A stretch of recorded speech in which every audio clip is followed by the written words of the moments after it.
අයිබෝන් හැමෝටම ඔන්න අද අපි කතා කරන්න යන්නේ Apple iPhone පාවිච්චි කරන අය බලන් හිටපු අලුත්ම iOS 26.3 අප්ඩේට් එක ගැන.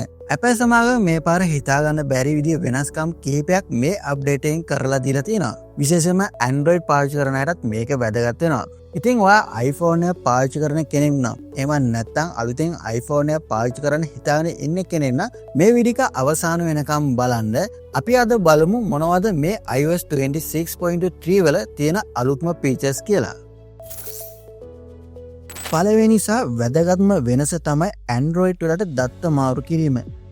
අපි මෙච්චර කාලයක් දැක්කේ Android ඉඳන් iPhone එකට දත්ත ගන්න එක පාසු කරලා තියනවා කියලා. හැබැයි මේ පාර Apple සමාගම ටිකක් වෙනස් විදියට හිතලා තියෙනවා. දැන් ඔයාට පුළුවන් කිසිම app එකක් නැතුව තමන්ගේ iPhone එකේ තියෙන photos, contacts, message ඉතාමත් ලේසියෙන් Android එකකට යවන්න. මේක ඇත්තටම ලොකු පහසුවක්. ඔයාගේ ෆෝන් එක මාරු කරගන්න හිතාන ඉන්නවනම් මේ අප්ඩේට් එක ඒ වැඩේට ගොඩක් සරලව කරනවා. ඊළඟට අපි කතා කරමු iOS 26 එක ආපු liquid glass design එක ගැන. මේ අප්ඩේට් එකෙන් ඒක තවත් ලස්සන කරලා තියෙනවා. විශේෂයෙන්ම lock screen එකේ තියෙන widgets සහ notification දැන් මීට වඩා පැහැදිලි.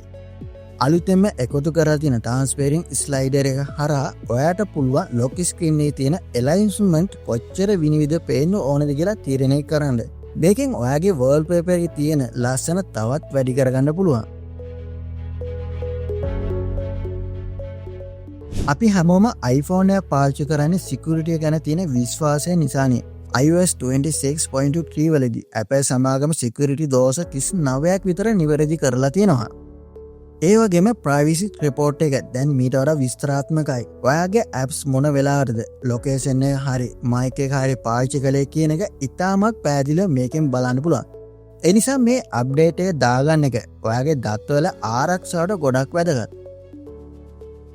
මීළඟ විශේෂ දේ තමයි Reminders app එක. දැන් ඔයාට පුළුවන් මොකක් හරි වැඩක් අමතක වෙයි කියලා බයයි නම් ඒකට unrate alarm එකක් set කරන්න. සාමාන්‍ය reminder එකක් වගේ නෙමෙයි. මේක ඔයාගේ ඒ වැඩේ කරනකම් දිගටම alert එකක් විදියට ක්‍රියාත්මක වෙනවා. ඉතින් කාර්ය බහුල අයට මේක සුපිරි පහසුවක් වෙයි. ඉතින් ඔයාලා මොකද හිතන්නේ මේ iOS 26.3 අප්ඩේට් එක ගැන?